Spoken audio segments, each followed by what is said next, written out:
আমার কলিজের বাইরা কালকে আমি আসলাম বাড়ি থেকে। তো নাইটের গাড়ি আইছি, রাতের গাড়িতে আইছি রসিন্দি কাজ করার জন্য। তো যে টিয়া ভাড়া লইয়া আইসলাম, এই টিয়া ভাড়া টিয়া নাই, টিয়া শেষ হয়ে গেছে, ভাড়ার টিয়া শেষ হয়ে গেছে। আর সকাল থেকে কিছু খাই নাই, আইসি এক জায়গায়, এখানেও মানুষও নাই যে কেউ কাছ থেকে হাওলাত করবো ধার করবো, তো তেমন মানুষও নাই। তো সকাল থেকে কিছু খাই নাই, এখন বেল 4টা বাজে বা এখন আজান দিতেছে, আসরের আজান পড়তেছে, খুব খিদে লাগছে। তো একটা মনে পড়লো আমার আদরের বউ, 2টা কলা দিছিন, এই যে 2টা কলা দিছিন কিন্তু খাই নাই, এই 2টা কলা খামু বউ বলে কথা। আমার একদমই মনে নাই, কিন্তু খুব ভুক লাগছে বুঝছেন, এই পর্যন্ত কিছু কিছু খাই নাই। কলা মানে কলা খাইব, বিসমিল্লাহ।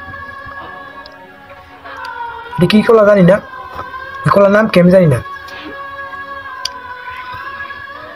কলা খুব মিষ্টি।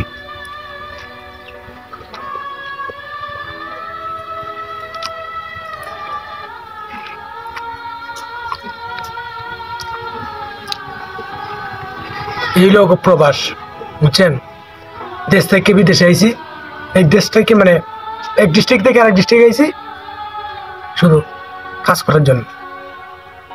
আর কাজ করতে গেলে খুব কষ্ট করতে হয়, খাওয়া দাওয়া বনি খুব কষ্ট।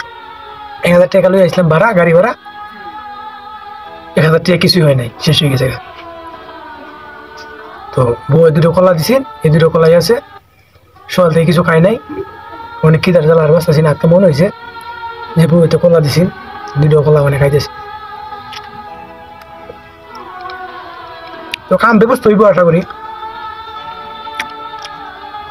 নাইট আইসি তো কাম ঠিক দিই নাই, আজকে কাম ঠিক দিমু, সকালে কামও যাইমু, সকালে কামও যদি যাই তাহলে 3 বেলার তারা খাওয়াইব, ফোর খাইয়া 500 টাকা রোজ কাম,